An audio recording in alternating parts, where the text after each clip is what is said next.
দেখ, তুই আমার এখন জিগা যে ভাই যুদ্ধ হইলে কি হইব, আমি তো এরকম যে যুদ্ধ হইলে কিছুই হইব না। আমার কাছ থেকে শুন, এমন একটা নষ্ট সিস্টেমের ভিতরে আমরা বাইচে আছি না, অষ্টম মাত্রার যদি একটা ভূমিকম্প হয়, ব্রেকিং নিউজ দেওয়ার লাগে টিভি চ্যানেলও থাকবো না। আর যুদ্ধের কথা কইতেছস, মানুষ মরবো আর আমরা চুপচাপ ওইটা চাইয়া দেখবো, আর ভিডিও ধারণ করা ছাড়া আমাকে আর কোনো কিছু করার থাকবে না। আমাকে দরকার ছিল একটা সুস্থ সিস্টেম, নৈতিকতা, সততা, দেশপ্রেম। কিন্তু স্বাধীনতার 54 বছর পরে আইসা আমরা কি পাইছি? কিছু পাইছি? আমরা কোনো কিছু পাইনি। কিন্তু আমার ছোট ভাই আসাদ যে অ্যাক্সিডেন্ট করে মেডিকেলে পড়ে রয়েছে, অক্সিজেন নাই, আইসিইউ নাই। আবার আইসিইউ ম্যানেজ হইব, ফোন লাগাইতে একটা তদবির স্যার আইসিইউ ম্যানেজ হইব। করোনার সময় তোর মনে নাই, হাজার হাজার কোটি টাকা ছিল, কিন্তু আইসিইউ ম্যানেজ করতে পারে না, এটাই বেটা মরে গেছে। তাহলে এই যে তার হাজার হাজার কোটি টাকা ছিল, এ টাকা দিয়ে কি হইল? গাড়ির নিচে চাপা বেড়ে মানুষ মরছে, কি হইলো? 30,000 টাকা। জীবনের দাম সে 30,000 টাকা। কেউ কেউ তো মনে করে যে লাশও খুঁজে যাবে না, গুম হয়ে গেছে দিনের পর দিন। না, আমরা একটা অদৃশ্য শক্তির পূজা করতেছি। আমরা কি করছি আমরা এই স্বাধীনতার 54 বছর পরে আমরা জন্ম দিছি দল, আমরা জন্ম দিছি বিরোধী দল, আমরা জন্ম দিছি সভাপতি এবং সহসভাপতি। এছাড়া আমাকে অর্জন বলতে আর কোনো কিছু নাই। এটা খালি ঠোঙ্গালই আমরা ঘুরে বেড়াইতেছি। কথা কইছ চুপ, কথা কইলেই তো মারবো, প্রতিবাদ করবি, জেলে ঢুকাই দিব, কলম দিয়ে লিখবি, হাত নাই হয়ে যাবে। আর যদি রাস্তায় নামোস, তোর লাশটা হয়তো বুড়িগঙ্গার এমন এক কোনার ভিতরে পড়ে থাকবো, কোনো এক মাঝে এসা দেখবো যে ওইটার উপরে কাউয়া বয়ে দিছে, ঠোকরায় ঠোকরা তোর মাংস খাইতেছে। আমরা কোনো কিছু চেঞ্জ করতে পারিনি। কোটি কোটি টাকার বিমান কিনছি, কিন্তু হসপিটালের ভিতরে অক্সিজেন বসাইতে পারিনি। এই হয়েছে সিস্টেমের অবস্থা। আমরা করতেছি দল পূজা, আমরা করতেছি নেতার পূজা। ওই মঞ্চের ভিতরে দাঁড়ায় বক্তৃতা দিতেছে যে ভাইয়েরা, আমরা তোমার স্বাধীনতা আইনা দিমু, আমরা তোমারে ভালো রাখবো, আমরা তোমার নিরাপত্তা দিমু। কিন্তু দিন শেষে কি হইতেছে? কারো মাথা ব্যথা নাই।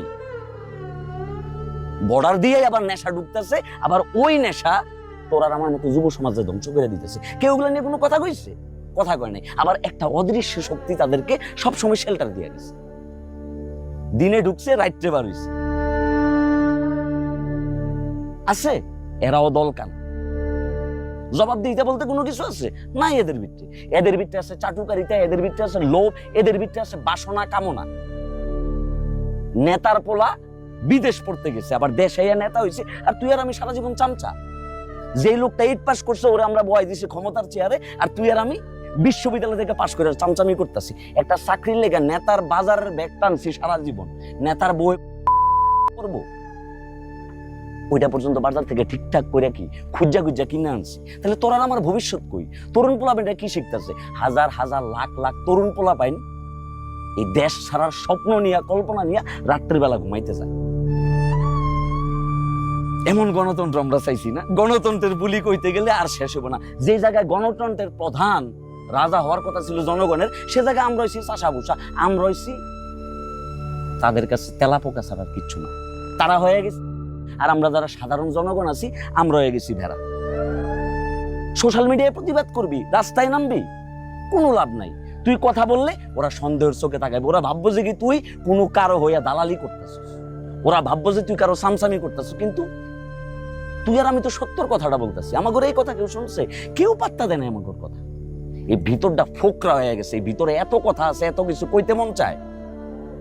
যেই দেশে শিক্ষকের পকেটে টাকা থাকে না, যেই দেশে শিক্ষক তার বেতন ঠিকঠাক ভাবে পায় না, যেই দেশে একটা বৃদ্ধ লোক চাকরি থেকে রিটায়ারমেন্টে আসার পরে বারবার সিঁড়ি বাইয়া জুতার তলা ক্ষয় করে পেনশনের টাকাটা তুলতে যায়, 4 জন দিতে হয়, ওই দেশের সিস্টেমের ভূতের লগে তুই আর আমি কেমনে লড়াই করি?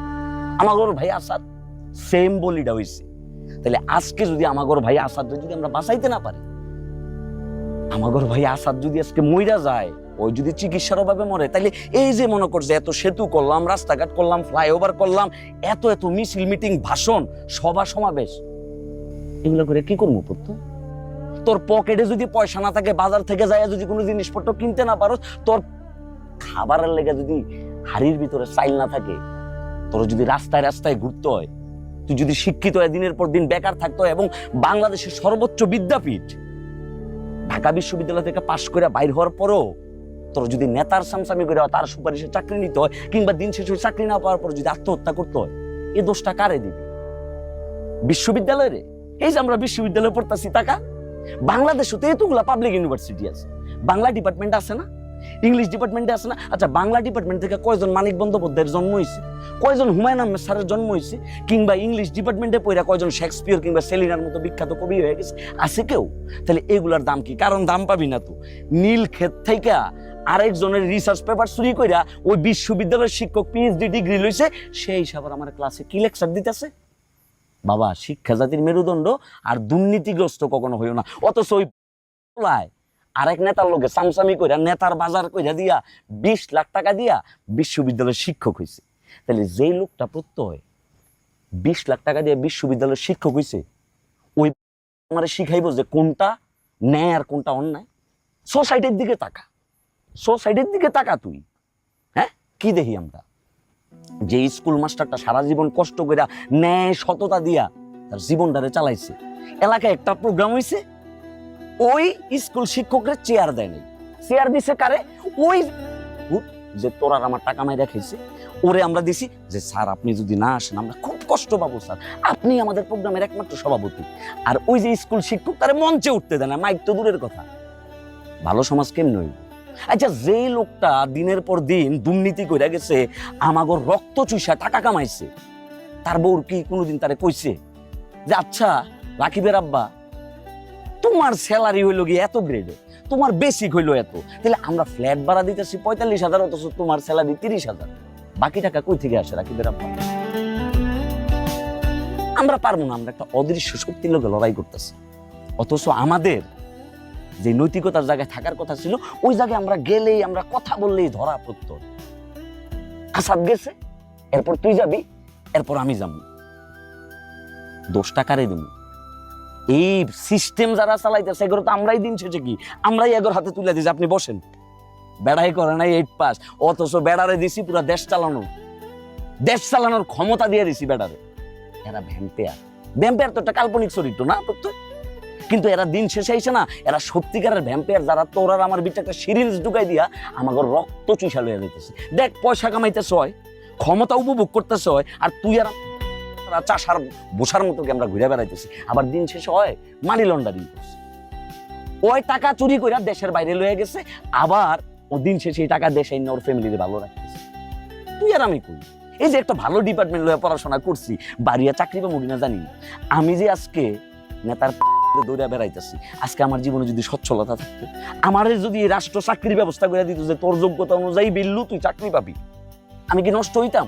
আমি কি আদুবাই হয়ে হোস্টেলে পড়ে থাকতাম না? তো আমরা শিখছি চাটুকারিতে, আমরা শিখছি দালালি, আর ওই দালালির বিরুদ্ধে যখন তুই কথা কবি, তুই আর আমি হাওয়াই মিঠাই নাই, খুঁজাই পাবো না কেউ আমাদের। আমরা কতদিন এই ফাইট চালামু ক? এই ফাইট আমরা চালাইতে পারবো? দিন শেষে আমরা ওদের চোখের দিকে আঙ্গুল দিয়ে কখনোই কইতে পারি নাই যে আপনি একটা চোর, আপনি একটা বাটপার, আপনি দেশটারে ফোকলা বানাইছেন। আমার গায়ের রক্ত, শ্রম, আমার ট্যাক্সের টাকা, বড় বড় যে এতগুলা কোম্পানি আছে, অমুক মার্ক তমুক মার্ক, 4,000, 5,000, 6,000, 7,000 কোটি টাকা দেশ থেকে গাও কেরা গেছে। আর একটা রিক্সাওয়ালা যদি ঠিকঠাক ভাবে ভ্যাট না দেয়, ওর গেডিটা চাইপা ধরবো। 5 টাকা রিক্সা ভাড়া চাইছিস বাড়তি তুই, আর ওই যে 5,000 কোটি টাকা নাই করে লাইছে, এটা নিয়ে কারো কোনো মাথা ব্যথা নেই। দিন শেষে এ আবার ভাষণ দিব, আমরা একটা সুন্দর দেশ দেখতে চাই, আমরা একটা ভালো জাতি দেখতে চাই। পাইবেন আমার জাতি কই থেকে? জাতি তো আমি আর আপনি। এটা ফ্যামিলি স্কুলিং পড়তো, পরিবার থেকে এই শিক্ষাটা চালু করা উচিত, যে কি যে অন্যায় যেখানে দেখবো ওখানেই কথাটা বলবে। তাহলে আমার মা তো কোনোদিন আমার বাপ রে কয় না যে তুমি এত টাকা কেমনে কামাইলা।